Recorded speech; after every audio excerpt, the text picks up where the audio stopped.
आणि पुढची मोठी बातमी आता सुप्रिया सुळे संदर्भातली। खासदार सुप्रिया सुळे यांचा मोबाईलच हॅक झालाय आणि या प्रकरणी त्यांनी पोलिसात तक्रार केली आहे। खासदार सुप्रिया सुळे यांनी याबाबत स्वतः सोशल मीडियावरून माहिती दिली आहे।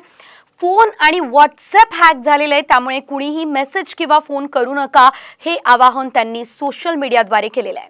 त्यांनी आपल्या ट्विटमध्ये काय म्हटलं पाहूयात।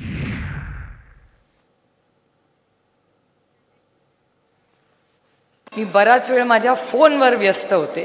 याचं कारण असं की माझा फोन हॅक झालाय। कारण इथे मी जेव्हा आले हॅक झालाय म्हणजे माझा फोन माझ्या बरोबरीने दुसरं कोणीतरी चालवतंय।